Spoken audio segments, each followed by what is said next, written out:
What you're telling me is that music is about to stop, and we're going to be left holding the biggest bag of odorous excrement ever assembled in the history of capitalism.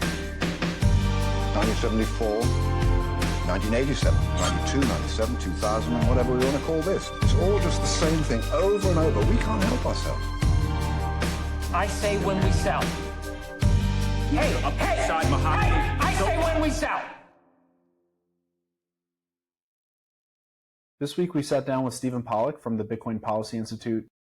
As you might guess, we talked a lot about policy, what's happening in DC, the federal level, the state level, talked about the Genius Act as well, which passed the Senate this week, implications for stablecoins on dollar dominance and also Bitcoin adoption. But then we went pretty deep on what is happening with the Bitcoin Policy Institute, what they're seeing on the ground, what they're advocating for, some of the challenges there, and ultimately it tied back into just how early we are with adoption. We cited a stat about 3% adoption for Bitcoin in the world, maybe lower though, depending on how you measure it. So it's incredibly early. We also talked about some of the things that happened in the Middle East this week with the largest crypto exchange and I believe it was one of the largest banks, or perhaps the largest bank in Iran, that was attacked. A cyber attack happened this week. And so we just talked about digital and physical security in the context of Bitcoin, which ultimately ties into what we do here at OnRamp. And so you can see here, check out our website, onrampbitcoin.com. You can sign up in about 15 minutes, get access to multi-institution custody. You have seamless inheritance planning, financial services, support from the team, including, you can see Cam there in the bottom right. Or if you just want to learn more about what we do here and how it might be a good fit for you, you can always schedule a consultation here you see as well on the screen. So hope you enjoyed the episode, and maybe we'll see you next week in DC for the Bitcoin Policy Summit. All right, we're live. It's the last trade. We're recording Thursday, June 19th. We're here today with Brian Cubellis and Michael Tanguma from OnRamp, and then we have a honorable special guest from the Bitcoin Policy Institute, which will be hosting the Bitcoin Policy Summit next week. Stephen Pollock, thank you for joining us. How are you doing?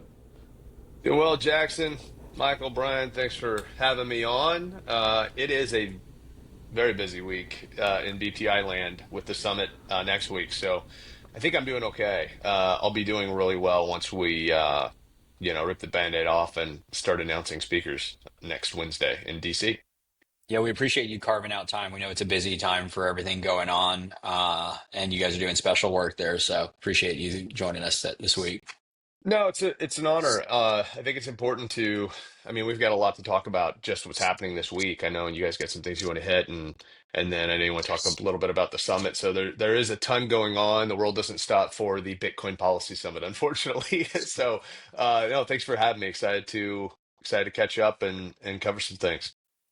Excellent. And yeah, thank you, Stephen. Really appreciate you joining. So what we do, just real quick, Michael sometimes gives me grief, but I do it. I don't do it for Michael. I do it for the listeners of this show. We pull up the price just every week, get a baseline of where we're at. So we're trading at about 104.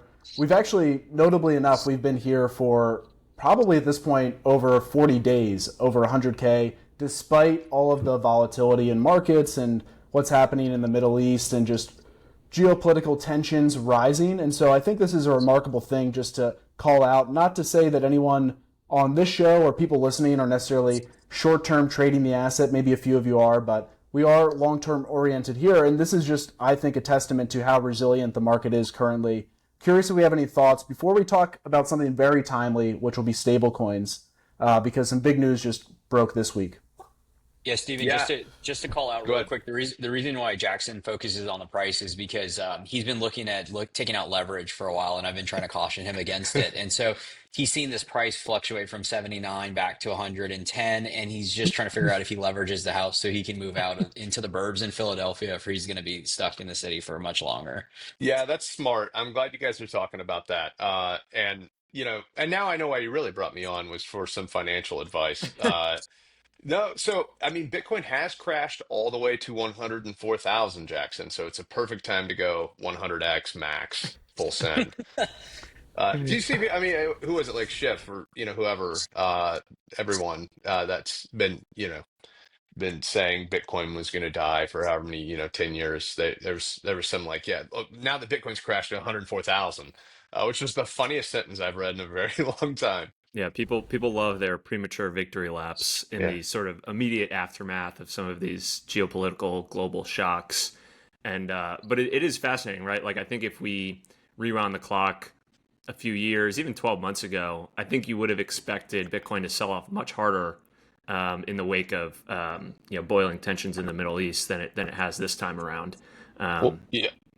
In all seriousness, yes. Like I think it's an incredible feat that Bitcoin's maintained like six-figure status through not just, through everything that's happened the last couple of months, and then specifically, yeah, the last couple of weeks with. But maybe Bitcoiners have finally gotten better about fading geopolitical risk. I like normally. Uh, you know, Something happens, even you get a whiff of war or potential war, and everything's going down, and Bitcoin's showing resilience. And I think it's smart to fade that risk. Usually things are either never nearly as bad as they're made out to be, or as good as they're made out to be. So when things, and we're kind of in the as bad as they're made out to be. Hopefully, we're right to fade the risk. Hopefully, this isn't something that we're listening to in 3 weeks, and you're like, man. Wish you wouldn't have said that, but we'll find out soon enough. I'm not taking any leverage, by the way. I'm not sophisticated enough. I'm good with my spot exposure. It's actually real quick before transitioning. It is a good thought that maybe that's embedded in. We've seen Bitcoin and the volatility when real geopolitical risk comes on. I think previous to the tariffs, there was something else that happened. There's been no shortage, but the most notable. But the tariffs were real. There was real uncertainty in the markets, and that's where we saw a lot of that dipping into 78. I think that's maybe a component of this is that what's happening isn't as big as what the market would try to get you to perceive. And your friend and colleague who was recently on, Matthew Pines, had a tweet, I think last night, was said, shortly after this Iranian brouhaha concludes, I suspect attention will turn as it periodically does to Xi and the silent coup rumors. And Matt's a sharp dude, so maybe he kind of that's his way of saying this is just a short blip, and Bitcoin's price is reflecting that. I don't think we've talked about that before. That's come up. That's an interesting angle. Yeah, I think whatever Matthew Pine said, you can just take that to the bank, and I won't have anything to add or detract from that. I've learned that over the years. I've known Matt a long time. He was our first fellow at Bitcoin Policy Institute. I've been here a few years now, and I think he actually wrote the first white paper for BPI. So other than David and Grant, who like started and launched BPI, Matt has been there as long as anyone else writing papers. And so now, obviously, or not obviously, to some people who don't follow us closely or obsess over all the details, but like he's now our executive director. We just announced that a few months ago, and I mean, we couldn't have made a better choice. We're spoiled rotten to have him, and he's one of the sharpest individuals I've met in a long time. And so whatever Matt says goes. TLDR, whatever Matt says, I generally think, even if I don't agree with it, I will and act accordingly. Totally Yeah, agree. he's easily one of the highest signal folks in the space, and it's great to say that because then you get to talk about UAPs and then it kind of counterbalances because then people will naturally have it holds some validity when bringing it up that he's very, very gets in the weeds there. Yeah, Matt's one of the few people who can talk about aliens, and people start taking him more seriously, right? Right. Everybody else I know, if you start bringing up aliens or UAPs, start kind of talking about that, suddenly people are just like not listening to you at all. If I started talking about aliens right now, everybody would just turn off the podcast. But when Matt talks about it, everybody's like, "Oh yeah, okay, Wait a minute. yeah, I'm taking this seriously now too," which is great. Glad we have him. We do have a lot of alien talk to get through toward the end of this podcast, so I just want people to be aware about that so they stick around until the end of the show. But Lots of alien talk. One thing I did want to talk about, especially since Stephen's on today, let's talk about some policy. One thing that happened this week that is going to be incredibly important for not only Bitcoin, but really, I would say this country and certainly the dollar, and that's why there's so much embedded interest in it these days, is the Genius Act, which is the stablecoin bill, passed the Senate by a wide margin this week. And so I want to go through a couple things here, and then I want to get reactions. So this is Alex Thorne from Galaxy. We had him on recently. He actually did say something I think is incredibly true about the way to think about the Genius Act is it's a dollar bill. It's not a crypto bill. And people in Washington they recognize that, and that's ultimately why there was such widespread approval for it. It's going to support dollar dominance in a world where trust in the U.S. Treasury market, trust in the dollar is decaying. Unfortunately, people are going to be forced to take their medicine. They're going to have to be buying into stablecoins to access dollar liquidity. That's where this all goes. I want to bring this up as well. Just a funny post from Donald Trump on Truth Social, where we're talking about an incredible bill, which ultimately will make America the undisputed leader in digital assets. It's pure genius, he says. So I always just like to bring up the Donnie, but more importantly, we have some more balanced takes here from the Treasury Secretary. So reactions to the bill here, Bessent mentions that stablecoins could grow into a $3.7 trillion market by the end of the decade, and this scenario becomes more likely with the passage of the Genius Act. So he says that a thriving stablecoin ecosystem will drive demand from the private sector for U.S. Treasuries, which back stablecoins. This newfound demand could lower government borrowing costs and help rein in national debt. It could also on-ramp millions of new users across the globe to the dollar-based digital asset economy. Also, you can see these hyphens here. I think this was ChatGPT generated, but we all use it. There's no shame in that. And then finally here, and then I want to get the group's reactions. We don't have to play the clip, but it was interesting. He mentions, this is still the Treasury Secretary, mentions a book that was published this year called King Dollar, and I forget who authored it, but it was someone who's been adjacent to the Treasury for about 40 years and talks about how every time there's a lot of narratives about the end of the dollar, the dollar's done, etc., there's always a new narrative, there's always a new shift in the market structure that extends dollar dominance. And so Bessent talks about how stablecoins is ultimately going to be the tool to extend dollar dominance and get U.S. Treasuries in the hands of more people. So big news here. Maybe, Stephen, I'll toss it over to you first as our guest of the week. Just initial reactions to the Genius Act passing the Senate. Yeah, I think, well, first of all, I know Senator Bill Hagerty and his team have been working on this a long time, and I'm a Tennessee guy. He's one of my senators here, along with Senator Blackburn. And so, shout out to them. They've pushed and pushed on this, and it has to feel good to get this across the finish line there in the Senate. Great guy, great team. And you don't get things like this done without, you can be the most incredible, senator since, whoever. But without a good team around you, you just don't get these kinds of things done.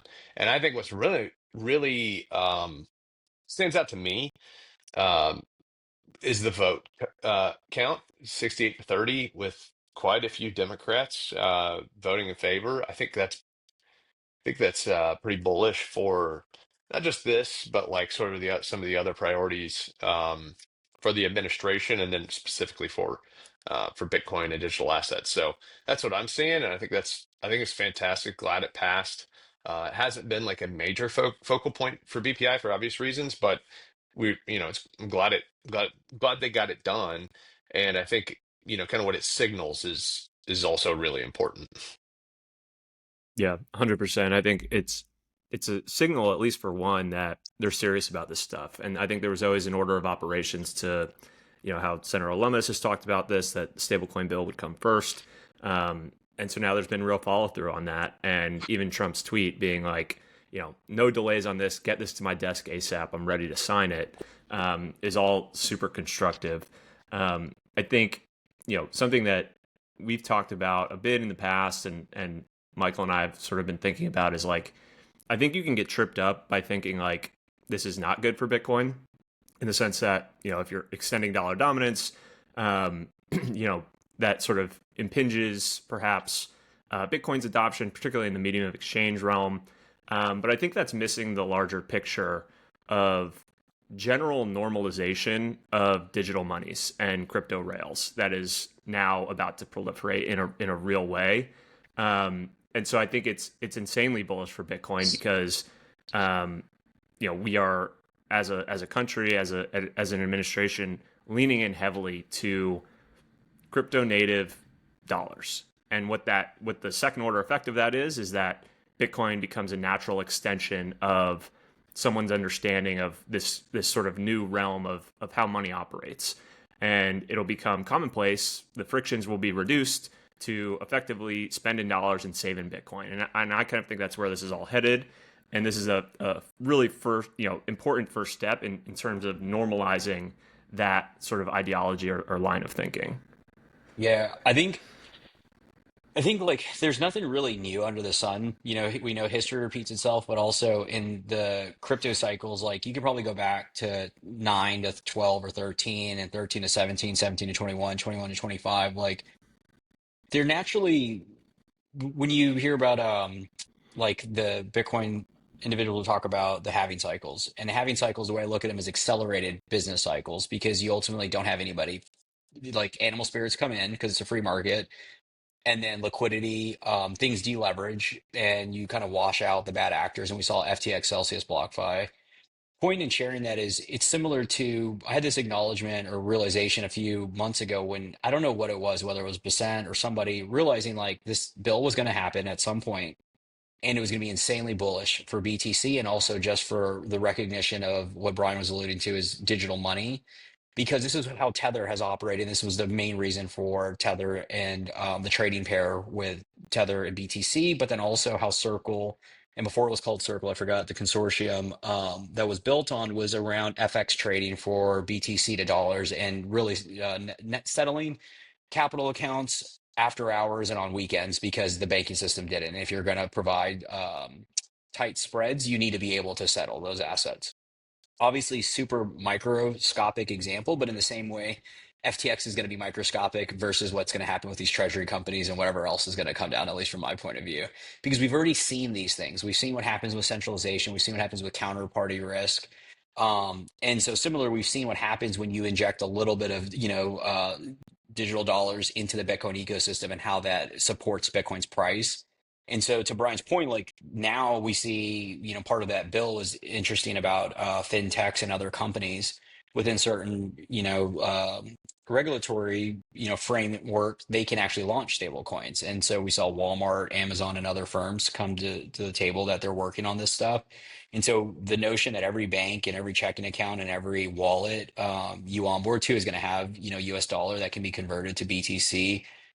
I don't see how, like, Jackson was looking for $1 million call from Brian so he could have a big thing to push. I don't see how we don't get to these like crazy prices if all this stuff comes to fruition in the next 24 months, because it just normalizes that there's a digital form of money, and Bitcoin's right next to that after you get your dollars.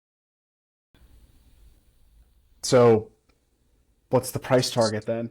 No, I'm just kidding. I'm curious, like anyone in the group, how I should think about and how people should think about just stable coins as it relates to the financial services companies stepping in. Like you think about banks and Wall Street stepping into stablecoin markets versus technology companies. We don't need to spend a ton of time on it, but like just an interesting development. We'll see, Fortune 500 companies of all shapes and sizes, I guess, look to launch stablecoins. So how do I think about that? It's a good question, because this is something I've sort of wrestled with around stablecoins for a while. Is like, well, you don't need like dozens or hundreds of different stablecoin issuers. Like, I don't see a world where, you have your Amazon stablecoin, you have your bank stablecoin. Like, I do think that, there will be sort of winner take most over time with these things. Where I think it gets really interesting is like, okay, well, how does that occur? How does that play out? How do these issuers actually differentiate between each other? And I think where it ultimately ends up going is like, you have to offer some sort of yield or return on holding the stablecoin. So like right now, Tether just takes all of that yield for themselves, buys Bitcoin, buys gold, etc. They're not passing any of that along to the actual holders of the stablecoins.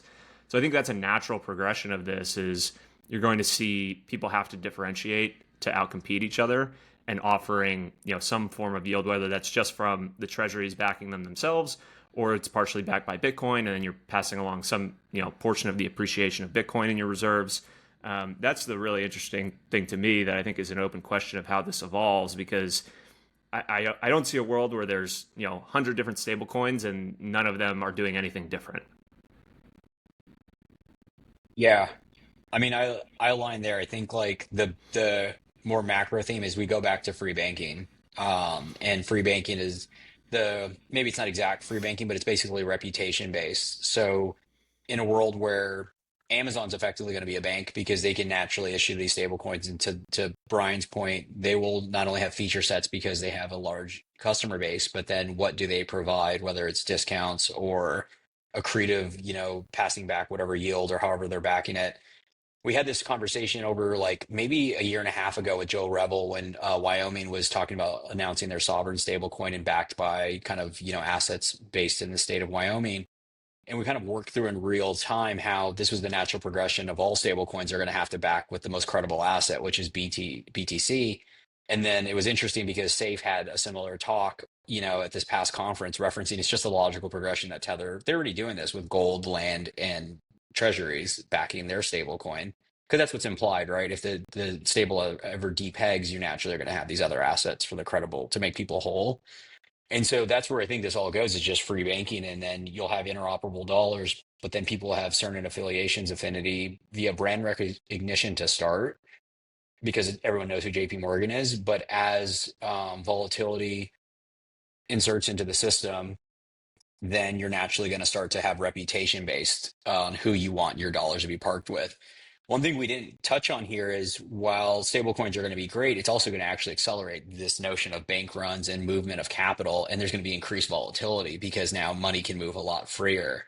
And I don't think people are prepared for that, including the people that are passing these bills, because you can't actually prepare. I mean, we all know what happened with SVB, and that they, put a product of that as because of digital flows in a banking era that's online. Well, what happens when you can move it at 3 a.m.? There's a big problem there. Yeah, with bills like this, or guidance, or any sort of there's a, I don't know if it's a motto, but the way I think about it is like you have regulation or deregulation. But I call it regulation because you're just saying what the rules are, and if it's a deregulation, you're just, there's less rules, you're just restating the rules. So regulation, and so you get regulatory clarity, you get regulation, then you have proliferation. So then everybody jumps in the market, and everybody tries to do it, and then you have consolidation. And so you have your regulation, you have your proliferation, you have your consolidation, and I think we're going to see that. I don't know how many years it takes for that to play out. I don't think it's going to be like consolidation in a sense of like what we've seen in some of the things you mentioned, bank runs, or hopefully not, sort of banks collapsing and, rug pulls like we saw in the whole DeFi mess a couple years ago. And so, but I think we're going to see lots of people try lots of different things to get really creative, kind of like, we're seeing now different Fortune 500 companies sort of floating the idea that they might be doing something, looking at their competitors, seeing if it's worth it. And then some of them are going to probably regret that, or they're not going to, you're going to see other people do it better. And I think it's going to slowly kind of come back together, not to like a single currency or anything like that, but those are going to be definitely going to be a number of winners and losers in the sense of, and I think what you said, like the Bitcoin backed type of stables, or if there's any sort of, way to kind of L2 it, that could be interesting. I think if you don't do that, you probably wish you had. Yeah, just speaking of all these different threat vectors and I guess risks to consider, Stephen and Michael, you both mentioned bank runs. Something that happened this week in Iran was both the largest crypto exchange there was hacked. They had hot wallets that were hacked, and nearly 100 million was drained from those hot wallets, and then I guess just burned. And then also, I think it was the largest bank as well. There was a cyber attack that took place this week. And so I'm curious, just like general thoughts on the evolving digital threat landscape. Like, we're obviously in this very tumultuous time, from a very macro level with tensions seemingly rising every day, or at least fluctuating back and forth. And there's just a lot of uncertainty in the market, and things are evolving to financial warfare. And so I think a lot of what we need to think about in this space, and it could certainly tie into policy, is just how to ensure that there are adequate protections around Bitcoin custody infrastructure, and how people should be thinking about these concerns. I mean, there's also something else we want to talk about that I believe we hit record on, a massive data breach. So there's a lot of different directions we could go in, but this is going to be incredibly important for people to think about as we go forward, because of course Bitcoin's at 100K, and it's a beautiful thing to be able to protect your wealth in something so scarce, finite, and the flip side of that, of course, is that it's becoming increasingly valuable, and Bitcoin is going to become, if not it already is, a asset that a lot of malicious actors are going to be coming after. And then, of course, you have to think about the traditional financial system in that context as well. So, curious, just like between the few pieces of news that I cited this week, if there's any reactions there or thoughts you want to share. We talked about this. I'll be brief. We talked about this earlier because we had a pod with Brahm, and I think it goes to the notion of just like custody in general and how the traditional financial institutions aren't necessarily prepared for Bitcoin custody because the way that they traditionally have done it is via omnibus structures. And so you're housing a pooled amount of assets and you have a ledger and a database. And while the assets are secure and you can know where the Bitcoin is via, the blockchain and the UTXO set, you don't actually necessarily, you don't have a bulletproof version of, unless you keep them offline records, whose Bitcoin tracks to whose ownership. And so this kind of like, I've been thinking about it more and more, but the Iranian situation, there was multiple. One was the banking system um, was supposedly hacked, but then we brought this up like, well, what if they just said, their accounts were wiped out or they couldn't access it? But like, what happens in a world where somebody says they were hacked and they weren't? Like, how do you prove that it was, Iran that was hacked by external partners versus they do, their balance sheet was offsides and they couldn't make whole. So what a convenient way to say, and you get, made pennies on the dollar or whatever. So that's just one angle on the banking side. But then on the crypto side, there was an exchange that was hacked and they burned the Bitcoin or whatever crypto assets. But point being is, there's going to be other ways, like obviously what we do with multi-institution custody. We don't talk about it enough, but that there's three independent custodians that are effectively attesting to the provenance of the Bitcoin. Because again, it's nerdy and early, but it's never been done where you have an address on chain and you can basically have three independent regulated custodians say that BTC belongs to that person because they've all gone through the onboarding process. And the point where that's valuable is because not only is the record there via multiple jurisdictions, but also can be multiple jurisdictions. It's not an omnibus, so it's directly tied to that person. But if something bad happens to one entity and they get wiped out completely, EMP or whatever you want to like make up, the assets are still going to be a record, which that just historically wouldn't be there in an omnibus fashion, depending on the construct. So there's just going to be a lot of things to think through in the digital age that I don't think we thought, and that's outside of just all the data leaks that are coming, and then the realization that physical attacks are increasing because most people don't realize people are holding 500K in their house, and when they do, it's going to be a very bad day. Yeah, the only other thing that's very well articulated, but where my mind goes with this is sort of higher level, more bird's eye. Like, what is while these types of events are very unfortunate for the individuals and the citizens involved, like if there's any silver lining, like it is in my mind a very important catalyst for education and learning. Like these events speak directly to why Bitcoin exists, the ability to have decentralized ownership, better property rights, greater assurances over your ownership is, speaks directly to the value prop and merit of Bitcoin. And so it's sort of akin to like, when the Canadian truckers happened a few years ago, like that was a big wake up call for people and it educated a lot of people on the merits of Bitcoin. And so while they're unfortunate in the moment, like I do think that it's kind of just the necessary pain to help educate and catalyze education on why Bitcoin exists. Yeah, I think where my mind goes, I mean, that's a, kind of kicking that off. That's between, data breach, like privacy, the kind of bite of the elephant, I think that we're focused on right now. And I think you'll see next week, we kind of talked about what BPI is working on next week. One of our major focuses is on this Clarity Act, which is sort of this market structure bill.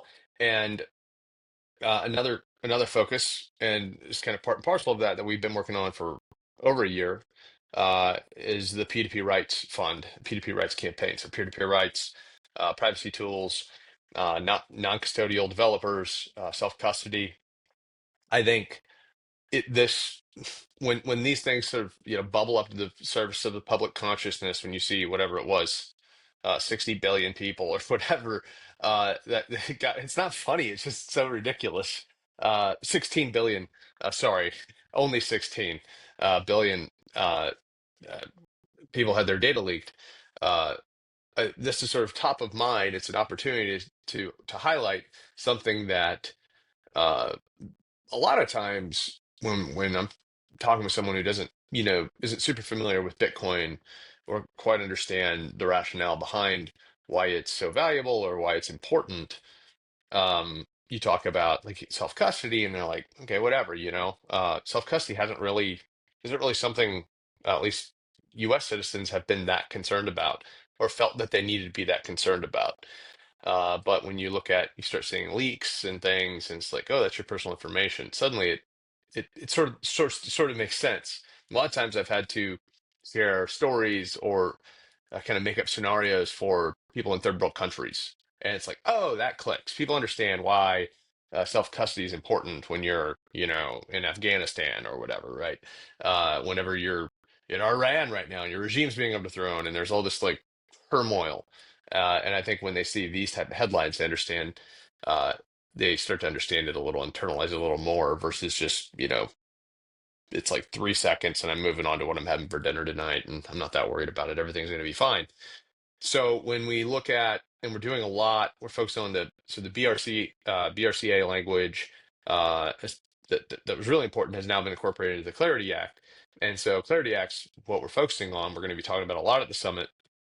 And this protects or stops the Bank Secrecy Act from applying to non-custodial developers, non-custodial tools, protects self-custody. So I think that's what I see. I'm like, man, we have to get this done, um, and it's more important than ever to be able to allow you know free individuals to access these type of tools, freedom tools.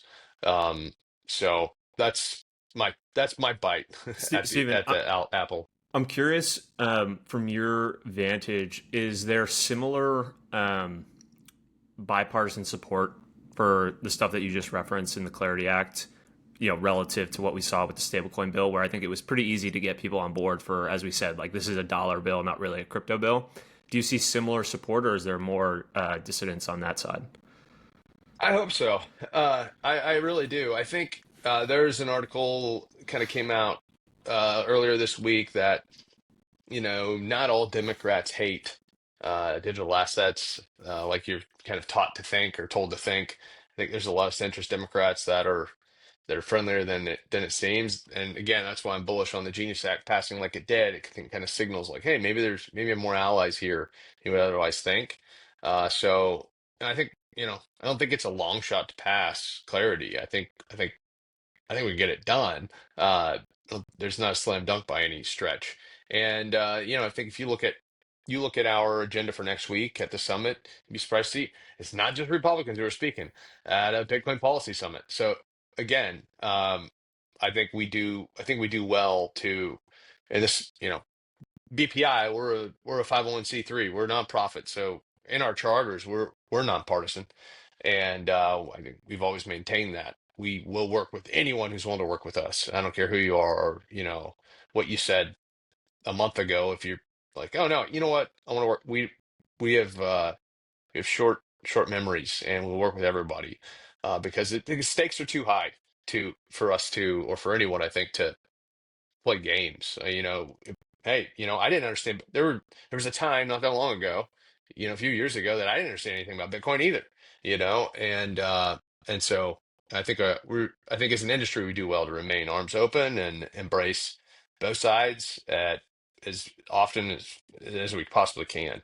And I think that's what we're seeing, man. I think that's one thing Bitcoiners are great about. Kind of the heart and soul of it is welcoming people in and helping educate, get them up to speed, help them understand, being patient, and that's I, and I'll take it, one step further. We have we haven't done this before, but I don't mean to go on and on about the summit, but it's a good time to mention this. I had made a note because I'm really proud of it. It's not something we've done, but we did a day two this year for the summit. So the summit's on Wednesday, day two's on Thursday, and we stood up a day on the Hill. which I don't know if you guys have ever been on a day on the Hill or heard of a day on the Hill, but it's sort of this industry play where, if you're a trade association or whatever, which we're not, or a lobbying group, you bring your clients in, or you bring, a bunch of construction workers in, or whatever your industry is, and you take them to Capitol Hill, you walk around the halls, you meet and greet, staffers and elected officials. And we've never done that, just for a few reasons, but we felt like the time was right. Ken Egan, who's our government affairs director, helped stand this up, and man, we have sold out. Uh, we have so many Bitcoin, not just coming to DC, but staying for a second day and then going on to Capitol Hill and meeting some of them. They're elected officials, some of them they're just going to kind of like, meet generally with staffers and talk about Bitcoin. I think of any industry, of any trade group, if you're just bringing like people who don't do this every day, I would bet on Bitcoiners to be able to bridge the gap. Whether it's people who staffers who maybe kind of understand a little bit, want to know more, people who may be a little hostile. I trust the Bitcoin crew. I think we have like almost 200 people going to Capitol Hill next Thursday. And so I'm super excited to hear what comes of that. And I think we're seeing, like, I think if I did this 2 years ago and we said let's do a day on the Hill, I don't know if anybody came. They were like, why? What do we do? What do we do up here? And now I think it's starting to get it. Bitcoiners are getting it. And they're like, no, we're showing up. We want to do it. Let's go. Yeah. So really, really excited about it. No, it's well said, and I think that that's something that doesn't get talked about or is underappreciated enough is the economic weight as Bitcoin grows to execute on what you just described. Because not a student of this, but you go back to Choke Point 1.0 with gambling sites and other kind of like illicit or quote unquote illicit services that were cut off, and you go back to even like firearms and some of the unconstitutional ways that you have to register and manage that aren't necessarily. And I know like the what is the big group for not the I guess the NRA. Like there's a lot of like push and pull, but historically it all goes into one direction, which is centralization of control. And it's still early in this game, but it's trending in the direction of positive what Steven's saying, because historically you didn't have the unit growing in purchasing power and starting to embed itself in different politicians' pockets, but also the people that are fighting for these things that are actually getting wealthier and able to affect their or express their version of the future and how they want. And it's really this whole, like, every time we look at Bitcoin, it just gets crazy and crazier, the amount of alignment of incentives. And I think that's what Steven's referencing specifically around 2 years ago. Well, Bitcoin's price was 50% less or whatever, so you don't just have the economic weight and coordination that you can from the highest levels to the president all the way down to individuals. And so that's that notion of, I think, where a lot of people feel the inevitability, because as long as Bitcoin's successful, you're going to naturally be able to do that. The last thing that shares is that's kind of the meta angle of everyone gets Bitcoin at the price they deserve, because it's this notion that like the people that were meant to see or adopt Bitcoin at the time were the people that were going to affect the change. And then it's kind of like the Senator Warrens that are the last people to see it. It's like, yeah, you kind of don't want her to have really much control in the future. So it was always that take. And I think that's the subcontext of a lot of these memes that are really expressed, have a lot of validity to them. So anyway, I think that what we're seeing is just kind of playing out. And if we're here today at 100K, it's just crazy. What is it going to be at 250K, 500, $1 million, and the amount of change we're going to see in the world? Well, right. And I think, sorry, I'll let one of you guys hop in on your podcast here soon. But you said economic weight, and that brought this to mind. I'm sure Matt probably brought this up when he was on. But do you guys talk about the sort of like gold versus Bitcoin U.S. holdings? Did he hit that the other day? Uh, U.S. holds roughly of gold supply, like around 10% of total gold supply. The United States holds, between like individuals, companies, and government, around 40% of Bitcoin. And so you're looking at $2 trillion asset, 40% of it's domestic, either in somebody's hands, inside these walls, inside the borders of the United States. That economic weight. And then when you begin to, like you said, project that out over what's this going to be in 2 years and 5 years, not just the market cap, but the percentage of the economy. Market cap, it's hard to know. Like you say it's a $10 trillion asset, but what's happened with inflation in those 10, 20 years. But the percentage of wealth and the demographic of Bitcoin owners and suddenly you realize how they're like, yeah, okay, we need to interact with these guys. We want to hear what this industry has to say. We want to start kind of listening. And it's when you hear JD Vance, Vice President Vance, at the Bitcoin conference in Las Vegas, get up there. One of his main points was we need to not try to be this bureaucracy telling you guys what to do. The second most powerful man in the world, on track to be the most powerful man in the world. Like, he's got, last I checked, he was like plus 250 odds to be the next president. Next closest was plus 2,000. So, 1 in 3 odds. This is the, number two guy for 4 years, number one guy probably for 8 years. So 12 years, top two, said, we want to listen to you. We want to know what you think. We want to hear. And I think we need to do a better job of that. And, I don't think I've made this point a lot. So this last week, but like, this is not a campaign speech either. This isn't a guy who's like trying to drum up some votes, trying to get some, donations. He's not running for office. He's good. He's not in the midterm. He's not getting elected in the midterms. He's good. Now he's got a presidential campaign coming up, but like, he's saying that he really means it. There's policy reasons, not campaign reasons, that he's saying some of these things. So And just to be clear, it's mind blowing. Stephen's referencing like future potential nominees or bids to be president, not saying something's going to happen to Trump and Vance would be coming in, because there are some No, conspiracy theorists. 4 years Yeah, from of now. course. No, Yeah, of course. I'm Of saying, course. that's why it's a 12 I'm year messing or around, whatever. but it, If there's, yeah. Sorry. Yeah. I'm like, there's no telling what I just said on accident. So thanks for telling me your show. I like. Yeah, I think it's one of the coolest things I heard was him speaking to Congress. Trump speaking last year was awesome, but that's a guy campaigning for president. It wasn't the president. And this is the actual vice president. And I think sometimes we get those people have been like, it wasn't Trump, but JD did pretty good. Like, no, this is a complete paradigm shift. It was wild. And you were too humble to admit that he mentioned the Bitcoin Policy Institute as well in that speech. I forgot about that. Yeah, sure. Well, a lot of what you said resonates with me because I was thinking about that the week of the conference, the fact that I think it was in Vance's speech where he cites 50 million Americans own crypto or Bitcoin, however he phrased it. But then we talked about it before, it might have been a recurring theme of the show where, sure, 50 million people have maybe a Coinbase account or a Kraken account, whatever, and they have $100 of Dogecoin and $200 of Bitcoin.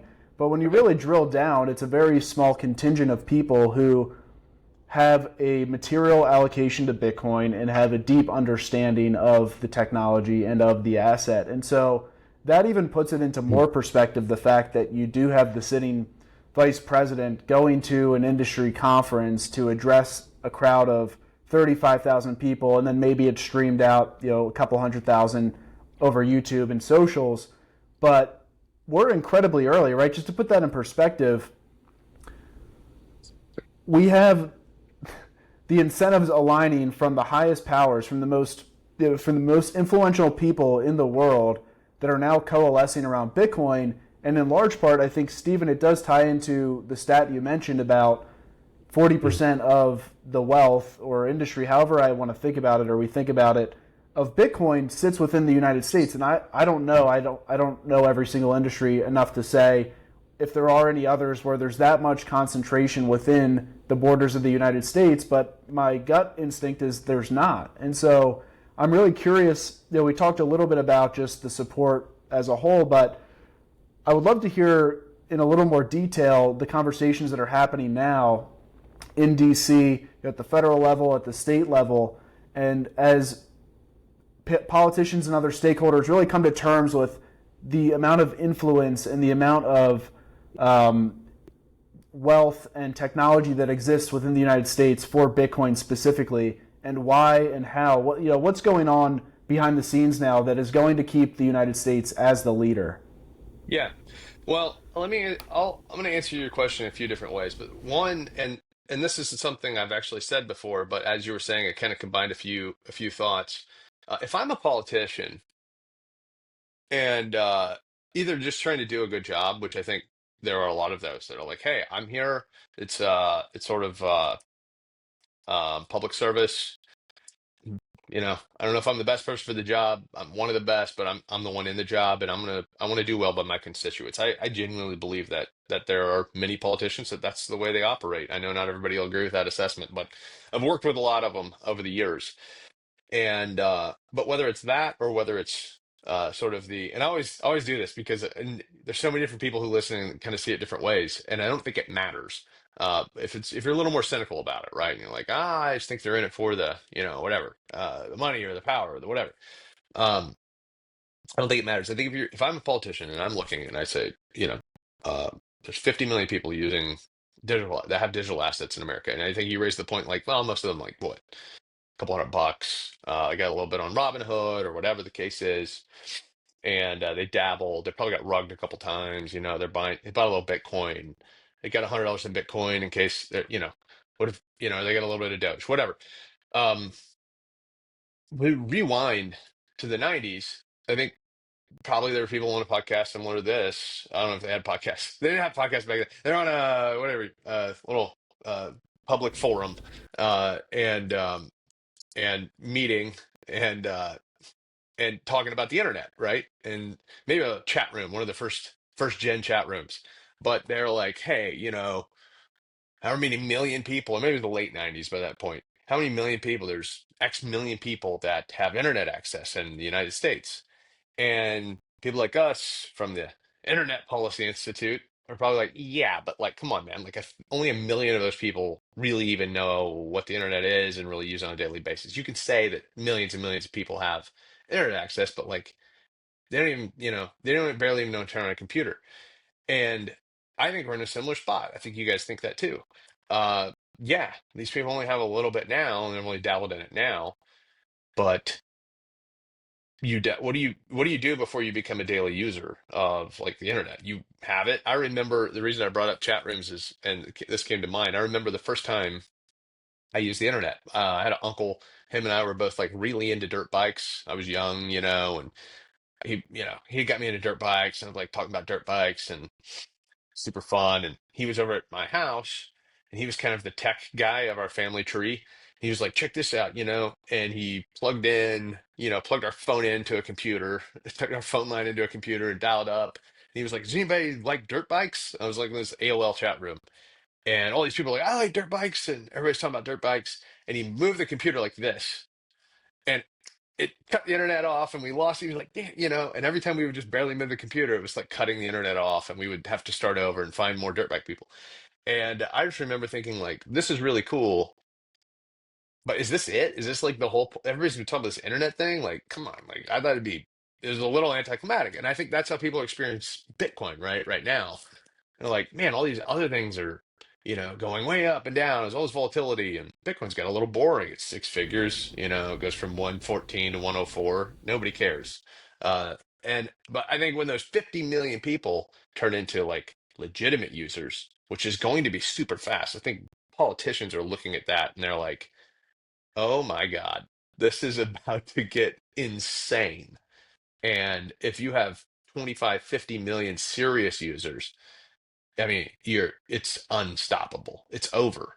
And so we better prepare for that tidal wave to hit. We got to think through it from a policy standpoint, from a political standpoint. Both parties are having this come to Jesus moment. I think that's what you're seeing on the Democratic side too. They're like, what are you talking about? We're anti-digital assets. That's like saying you're anti-internet. Well, this is not we have no leg to stand on. This is actually irresponsible from a platform standpoint. So I think that's why we're seeing some of the migration, some of the, kind of bipartisan support on some of these bills. Hope you're enjoying the episode. Just a quick break. Would really appreciate if you could hit the like button, the subscribe, leave a comment if you're on YouTube. But yeah, a 5-star rating on Spotify, Apple. All this really goes a long way to support the show. We spend a lot of time to prepare for it, book guests, have the conversations, edit them. And so if you could show your appreciation, just hit the like button, leave a comment, leave a 5-star review. Really goes a long way. We appreciate it. And if you haven't checked it out already, would also point you to our website where you can subscribe to our weekly research newsletter. So you'll get information on what's happening in Bitcoin markets, macro. You'll get podcasts that you might have missed as well, deep dive reports, white papers. just a great way to stay up to date with everything that's happening in our business and also how we're viewing the investable landscape for Bitcoin and the broader macro picture. Hope you enjoy the rest of the episode. Yeah, I love a lot of the analogies you made there. And thank you for pioneering the chat room. So then by the time I was in elementary school, I was able to easily communicate with my classmates. Forget which one it was at this point. But this reminds me of a chart that River put out this week. I think it's just, I mean, it may be redundant for us and for some people, but it also is important to put in perspective because I know there's people that listen to the show. I know that this will be distributed in other places. And they look at the price of Bitcoin and they think immediately, I miss it, right? And then they go down the shitcoin rabbit hole because everything is so cheap and the market caps are small. And I'm gonna 100x my position and then sell and buy a Lambo and I don't have to work for Michael anymore. But that's not how it works. You were actually incredibly early and you have 3% adoption in Bitcoin.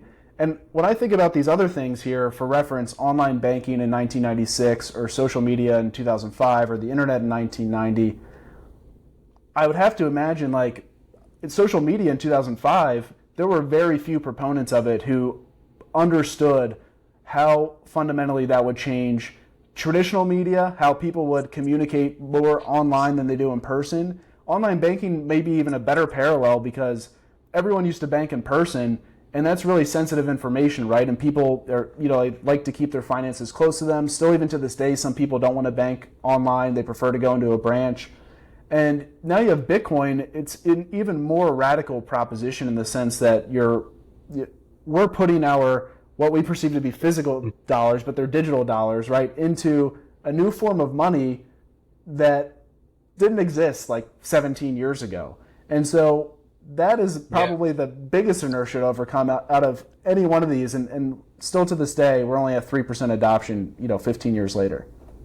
Yeah, I think that ties into the Bank of America analyst report that came out about, Bitcoin's like a once in a thousand years technological disruption. And I think you guys, the one that I come to, and I don't think there's a right analogy, but is email, because email was like valuable for people, allowed you to think about having to like send a snail mail and the process and all of that. And email was relatively easily for people to get access to. They could just get on their phone. It provided value, similar to Bitcoin has a store of value. But if you looked at that was all the internet was good for, you were missing, so much more. And it took years. It took time for the internet to proliferate, mobile phones to come out, and GPS. But yeah, this is I think the most interesting is that we've all known this, but the powers that be, whether it's the banking sector or from a policy perspective, people in those realms have also known it, but the zeitgeist, the narrative, it's changing in our direction that, okay, it's here to stay. Now they're ready to like embrace it, which is what matters at the end of the day. Everyone's known there's been negative yielding bonds, but now people are talking about it and they're going to do something by holding money in hard assets, specifically sovereigns. And so that's really where things changed. Gold bugs have been talking about this forever, but it didn't really matter until now we're stacking gold and Bitcoin. Yeah, can you go back to that river slide real fast, if you can? Uh, so just a couple quick things. So first of all, River, I'm really excited. Alex is going to be doing a presentation at the summit next week about some of this, like Bitcoin and adoption in the United States. And some of the research they're doing is phenomenal. And they have just the access to data and kind of the way they parse it. Some really, really interesting things. The other thing I want to hit, if you look at social media in 2005, Jackson, you were saying thanks for the chat room. Kind of breaking ground there. So I'll date myself. My freshman year of college was the year Facebook came out and piloted with freshmen, and so I was the first batch of Facebook users that year, and it was like a LAN, type of thing where you only were within your own little university circle, and and yeah, I think your point, like it was crazy. It's crazy to see, like, well, what am I gonna do with this fake Facebook thing? Like, I thought it was kind of stupid. I still kind of do. I don't have a Facebook account anymore, but I rode the wave for whatever 15 years, and it's crazy to see how some things go. You start out, and that was like a 3%. That was probably 3% penetration of the market that first year, and now it's it's insane. So, but yeah, man, everybody tune in to that river talk. If you think this is interesting, like Alex is gonna Alex is gonna go to town. It's gonna be great. Yeah, the only thing I would add to that is, I think that 3% that's quoted on that chart is probably looking at users. So these numbers that we've been referencing, and I think those are always inherently overstated because if you're just looking at unique addresses, people could have multiple addresses, so it typically overstates that amount. And I think a better gauge of like adoption is just like the actual monetary value relative to global assets, which is much lower than 3%. Like the 2 trillion versus 1,000 trillion or a quadrillion of global asset value at 0.2%. Like that's the real adoption rate to me, because it's like just put aside like how many users there are. It's just how much value is being stored in this new store of value is like the real adoption rate in my mind. So it's just like there's different frames of reference you can look at the adoption. Reality is we're extremely early, no matter how you slice it. But just wanted to add that. Yeah. Like, Go ahead. I was going to say there are two sides of the same coin, because as more dollar or more value goes into the system, that means that more people value the asset. And so then they inherently will want to receive it. And so that's the big thing that, like if you look at one out of 100 people, if we agree that 1 out of 100 hold any form of Bitcoin, when you look at the number of pairs that like are tied in, there's only 0.8% of the total amount of connections that would be able to be made via that 1 out of 100, or like I think roughly like in that ratio, maybe it's like 2 out of 100. But the notion is, as you increase adoption and connectivity, the value starts to grow because people are naturally starting to find value in not having a centralized entity, and then the middle and the amount of connections grows, similar to the internet. Like as more, it's the Metcalfe's law effectively. And so that's the other side, is that we don't still have the connections. People aren't like accepting this for payments. And as that starts to grow because the value's grown, then that naturally brings more value to the system. So it's a chicken or egg problem. It's like you have more value in it, then more people recognize it as valuable. They want to accept it, which derives more value from the network, like connectivity. price target? Stephen, I have kind of like a twofold question for you. So, there's been circles online in the Bitcoin community for a while that talk about Bitcoin obsoletes the state, and clearly that doesn't happen anytime soon, at least. And so there was this thinking within the U.S. government, at least that's from my perception of it, because of how hostile the government was, an administration ago or even 2 administrations ago. So there was this shift in thinking from, Bitcoin is a threat to the dollar to really it's part of the statecraft of the United States. It's a tool for advancing, prosperity within the country. It's a new technology. Some of the themes we just discussed. I'm curious, when you perceive that inflection point to happen, since you've been at BPI for a while now. And then the second part to that question would be, now that inflection point has happened, and we talked about, some of the adoption metrics and just the prosperity and concentration of wealth and technology of Bitcoin in the United States, what is resonating the most with people now? So it's like, when did the inflection point happen in you and the team's opinion? And now with ongoing conversations, what are some of the core narratives or focal points, topics that are being discussed to further that? Yeah. Good questions. But good stuff to cover here. So, um, there are a number of different opinions in the Bitcoin ecosystem, individuals of like Bitcoin's interaction with the state. Uh, our thesis has pretty much always been the same. I mentioned Matt Pine's first white paper. If you go back and look, like one of our very first white papers, like 100 pages, Matt Pine's talking about Bitcoin's role in the U.S. versus China geopolitical conflict. And I mean, here we are, and we're in the middle of a tariff war, and hopefully, not more over the next few years. I think we're on a collision course with China, and I think he knew that because of his background, and rightly called that out and did 100 pages on why why should we should think about Bitcoin. We're with regards to China, their Belt and Road Initiative, like all of the sort of tentacles of this conflict that were already making their way through the system back then. And I know a lot of people, a lot of Bitcoiners think Bitcoin, or thought or do think Bitcoin obsoletes the state. If that's the case, then no worry about it. You don't really have to worry about, the government or like what any institute or whoever is working on. If you think the state's a concern, or an obstacle or a potential, just whatever issue, then I would say, whether it's us or whoever, I think it's really important that we have been preparing for Bitcoin to be taken seriously by the United States government for quite some time. To me, I know it's, I'm sorry, I'm getting a little echo, so if I start hemming and hawing, it's hard to hear yourself on the echo when you're going. That's probably my AirPods are dying.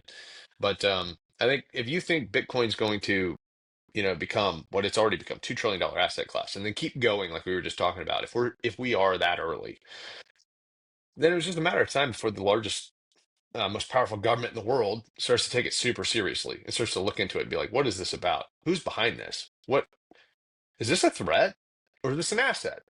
And when they're asking that question, it's a little too late to start making the case. When you're in front of the judge, or the jury, it's a little too late to start, and you're speaking. It's a little too late to start figuring out what you're going to say. And so I'm just making, like, dumbing this down like super simple. So we've been thinking, okay, one day we think Bitcoin's going to be super successful. We are Bitcoiners. We believe in it. We think it makes sense. It's freedom money. It's like one of the most powerful tools, of technological tools that's ever been thrown out there. And people are adopting it like madmen. It's mayhem in the markets, right? Everybody's Bitcoin's going crazy. It's $100,000. The U.S. government's going to take a hard look at this, and there's going to be legislation. There's going to be regulation. There's going to be all these sorts of things that are start to notice it and do things about it. That's what the government does. That's what bureaucracies do. They take notice and they start doing things. And sometimes they're bad things. A lot of times they're wrong because they don't understand something. I got to get my mind around it. Like a bureaucracy, they start trying to get their head around things and they make rules. And like if you're a parent and you have teenagers, you don't really understand, your first couple of years. I don't know how to handle this teenager. So you start trying to figure things out to get your arms around the situation, and you probably make mistakes. And that's what the government's best at. That's what bureaucracy is the best at. It's groupthink, like the worst example of groupthink ever. It's just like these massive institutions making sweeping decisions about things they have zero understanding on. And in this case, the stakes are even higher because you're talking about a top five asset on its way to being number one. Many people listening to this podcast think this is the best asset, the hardest money ever invented, and it's going to quickly surpass gold in terms of market cap. And so if that's the case, then the stakes could not be higher, for us to make sure that the right people um, understand, at least at a kindergartner level, why Bitcoin's important and why, and maximize the public benefit, for individuals, but and maximize the benefit of the United States, which is kind of our charter. We think Bitcoin in the United States can be good. This can be good for that, and making that case to elect officials, agencies, and that's what we're doing. What we do next week. It's the third year we've done it. I know I'm kind of going on a tangent here. I'm not answering all of your questions, but I just wanted to get that out of the way. Like that's why I think that's why I think our work and the work of other groups, and now we have Senator Lamas's, we have all these elected officials, Senator Blackburn, Senator Haggerty. Leave anybody out. I could go on and on about them, elected officials that are advocates for Bitcoin, and they get it and they understand it. They think, oh my God, we can't mess this up, and we need them. We need groups, we need lobbies, whoever to keep pushing because we don't want what's really dangerous is when it isn't just people who are like curious and don't understand Bitcoin at all, because they're not, they're gonna say, okay, hey, we need to kind of get our heads around this. It's the people who think they understand it and they don't. They're wrong. Those people are dangerous, and so we want to find them, you know, help bring them up to speed. Yeah, it's well said, and the other thing I would reference is like we're talking about them trying to get their arms around it, understand it, but at the same time, like they're themselves looking at becoming a quote unquote user, right? Like we have this Bitcoin. Maybe this is a good time to ask, status of the SBR. Where's the audit? How much Bitcoin do we have? I think that's a first step in like their literal adoption and becoming a user, which will be a very powerful signal if and when that does happen, where we explicitly state this is how much Bitcoin we have. We're holding it forever. We're going to look to acquire more. That's a very strong signal that like we ourselves as a government, as a sovereign, are going to become a user of this network. Yeah, I wish I could tell you the what the holdup is on the audit. I think obviously they've run into some snags, um, but I'll leave it at that. I think I do expect that audit to come through. I know the deadlines have been broken, so I don't know when it'll happen. But I'm optimistic that we'll get that. I mean, it's executive order, so it seems like you kind of got to do it. Um, but I think, yeah, I mean, uh, you look at the Bitcoin Act, you look at Senator Lummis's bill, which has been co-signed by a number of people, getting a buying program going. I'm optimistic that we're gonna, this stuff just doesn't happen as quickly as we've been a little spoiled as an industry, saying, hey, we had our timeline's hilarious. Bitcoiners timelines are hilarious, right? We're like gradually then suddenly. Well, like most things are just gradually and then gradually and then gradually.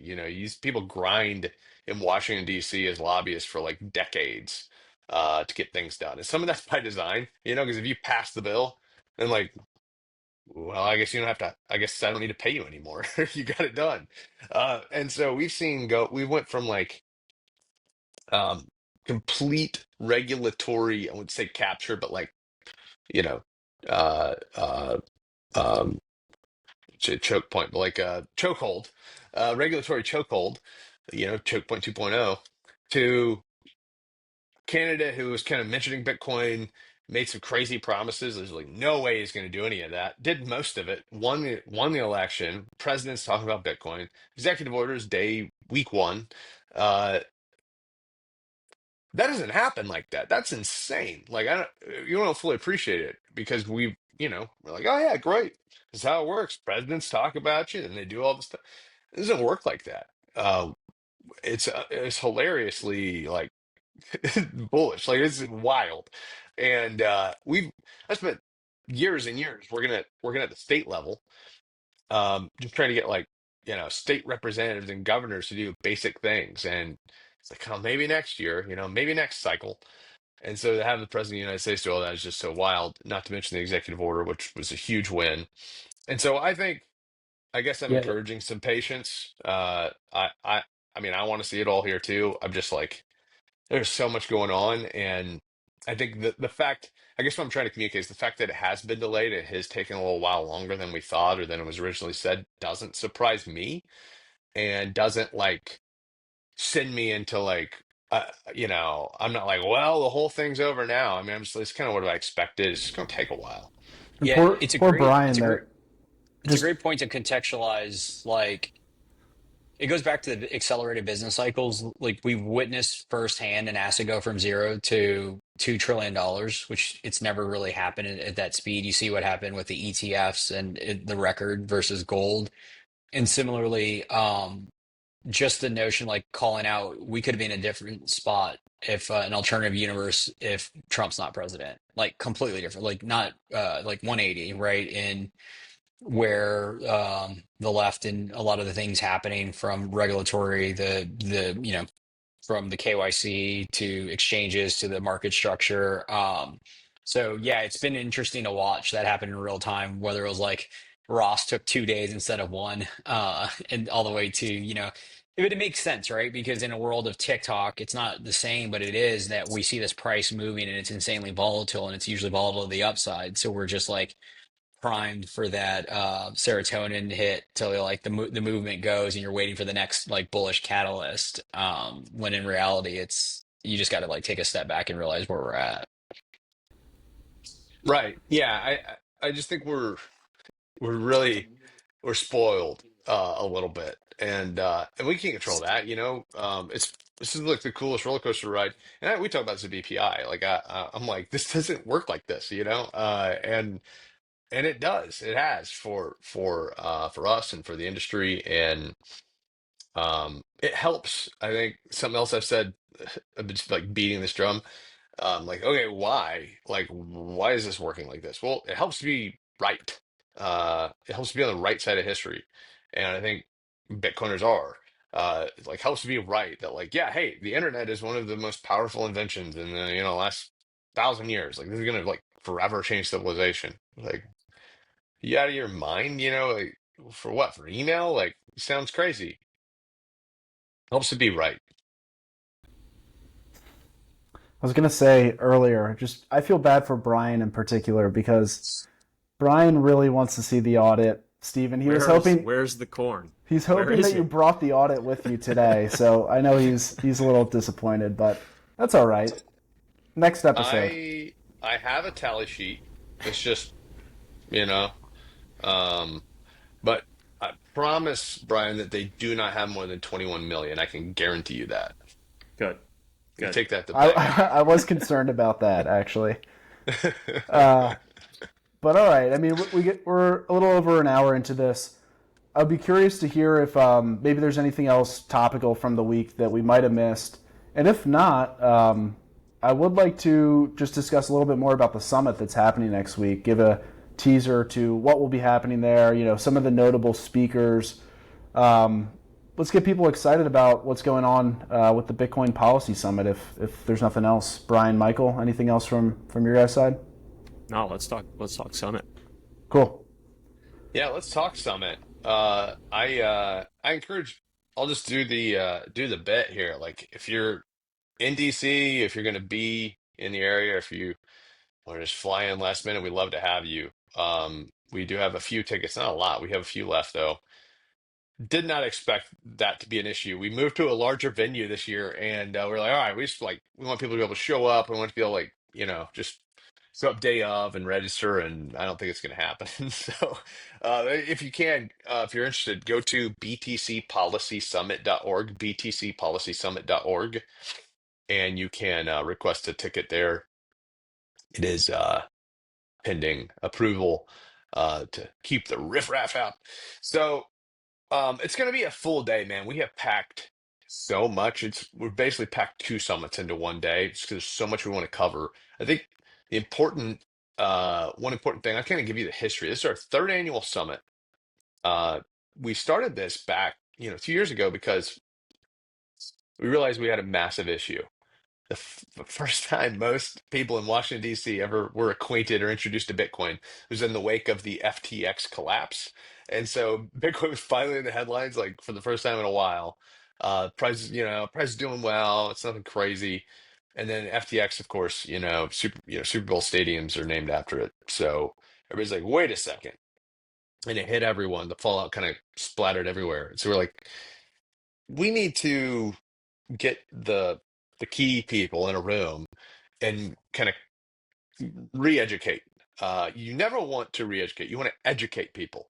You want to catch them when they're a blank slate. It's far more difficult to, if you've ever had like a bad teacher growing up and they tried to teach you something, but it was like all messed up, and then you kind of got to reprogram that. It's way more difficult to learn something after you thought you've already learned it. And we had to step up to that challenge. And I think our website said basically like FTX collapsed. Many people think Bitcoin, is a scam. Is it a scam? Like, what's wrong with Bitcoin? Come find out. It was like, let's just lean into it. Policymakers are faced with protecting the public from, things like that. So we just leaned into it and said, like, let's be curious together. Show up, let's talk. We got Bitcoin experts, and we're just no stone unturned. This isn't a marketing play. Let's just talk.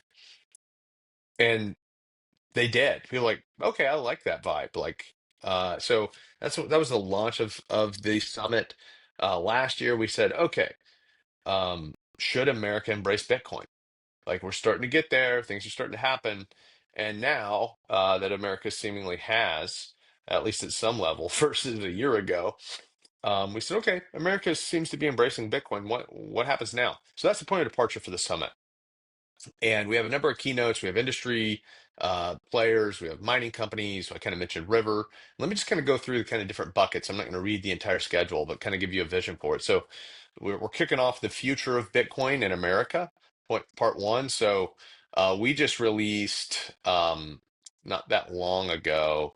Bitcoin Policy Institute did. It's top of our website. Kind of first thing you're going to see if you look at our white papers and our publications, like a policy framework, like what we think is important, why we think it's important, kind of like on the policy side, like what we're working on and focused on. And Shapiro, our head of policy, he's going to unpack that in like 10 minutes. I have no idea how, but he's going to do it in 10 minutes. And then we have Bo Hines, who I know everybody here is familiar with, White House counsel on digital assets, executive director, and Connor Brown from Senator Lemus's office going to do a fireside chat there about Bitcoin and the future of America. Just sort of like kind of broadcasting out like what things will look like down the road.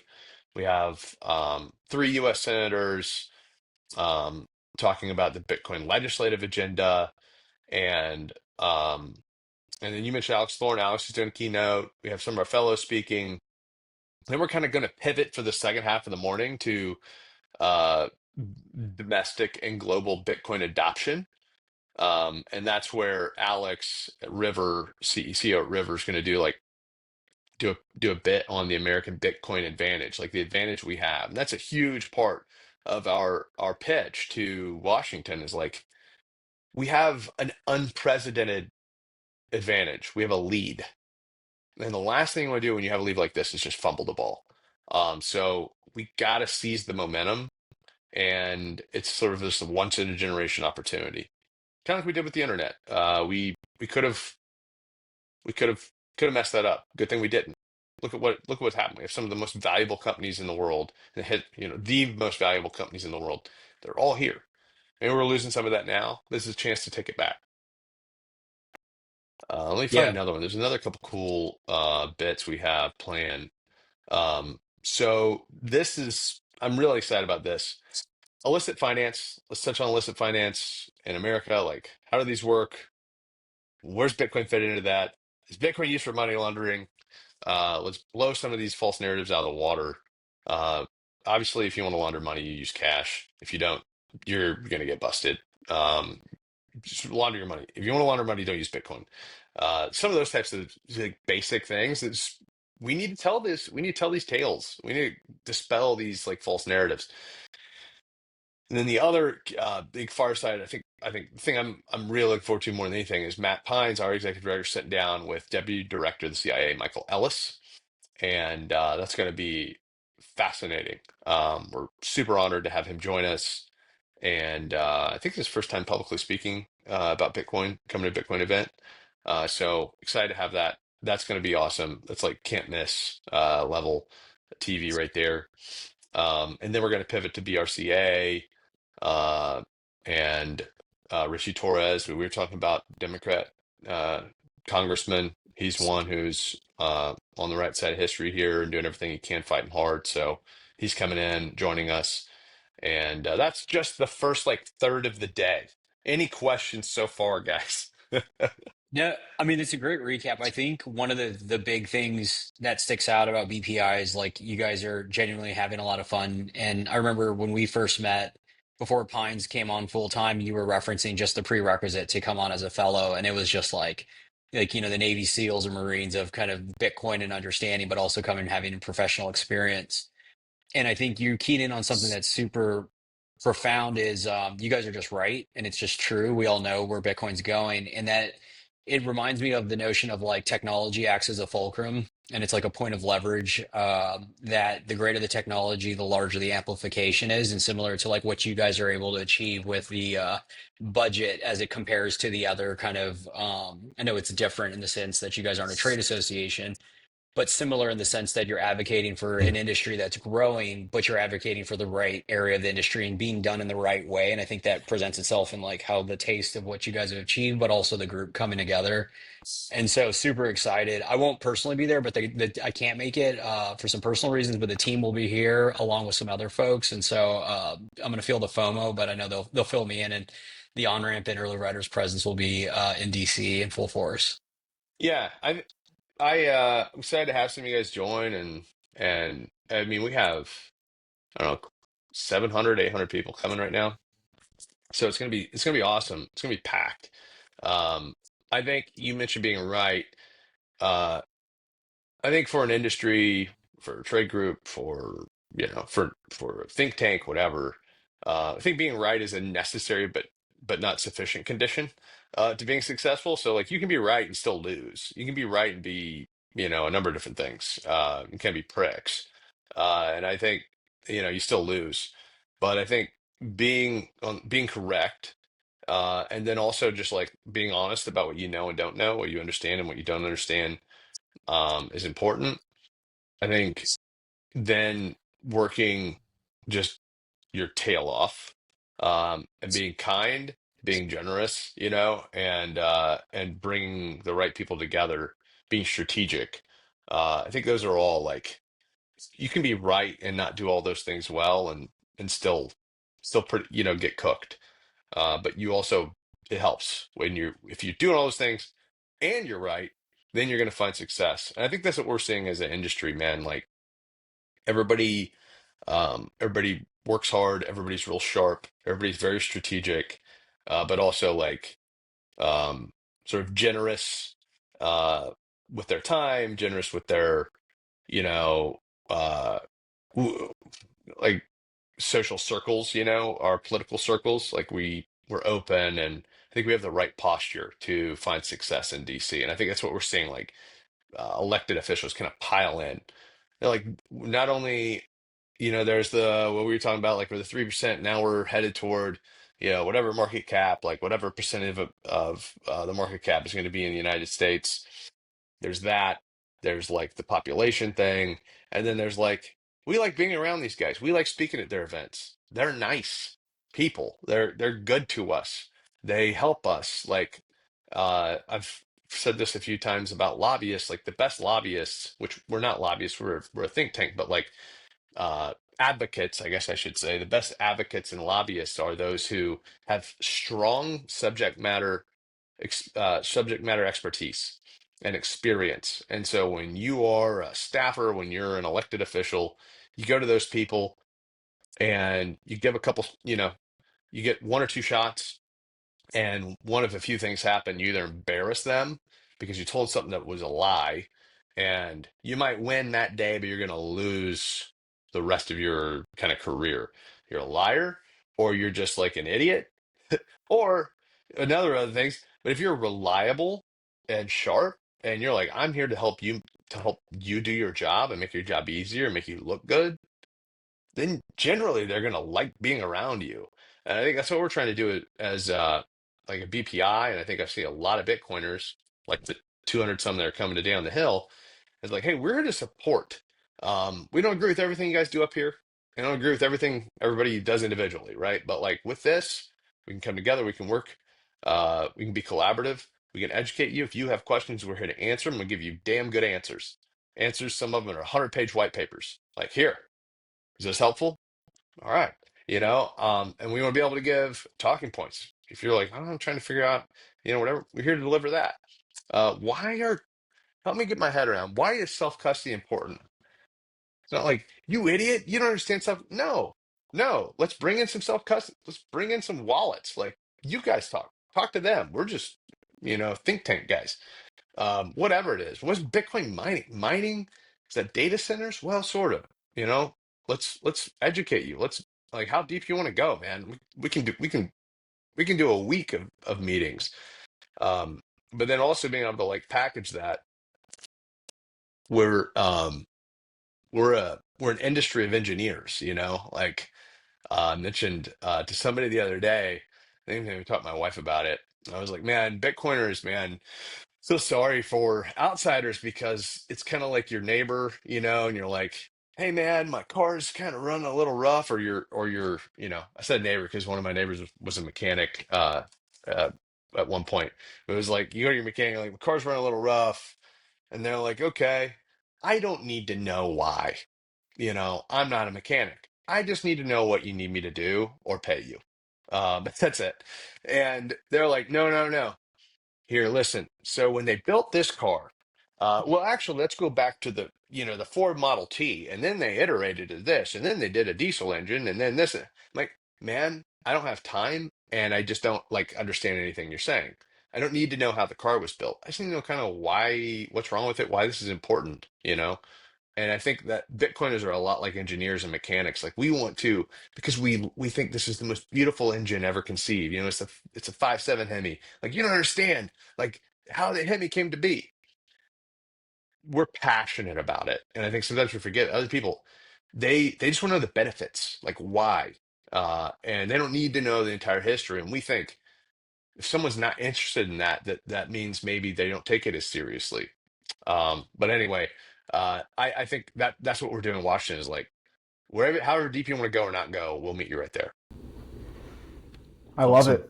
Well, yeah, Stephen, really appreciate you joining us today. Michael just had to jump, I think, for another call, but it was a great conversation. It was a pleasure to get to know you. And we'll share as well in the show notes the link to the summit. So if there are any stragglers on the fence that are local or maybe even have the opportunity to fly in and join, you just go to, I believe it's btcpolicysummit.org. And there you can find the tickets online. Stephen, is there anything else you wanted to shout out before we wrap up here? No, Jackson, Brian, Michael, I just want to say appreciate you guys, appreciate OnRamp. It's a great show, and thanks for having me on. Look forward to seeing some of you guys next week. Really, really do appreciate it. Thanks, Thank you, Stephen. sir. Thanks for listening to this week's episode of the show. If you found the information valuable, please share the episode with a friend or leave a rating on your favorite podcast app. All the links we discussed in today's show will be in the show notes inside your podcast app. Before we finish, a quick reminder that OnRamp Media is for informational and entertainment purposes only, and nothing should be construed as investment or legal advice. Regardless of where you are on your Bitcoin journey, we'd love to hear from you. Visit onrampbitcoin.com/contact to schedule a consultation with one of our private client advisors.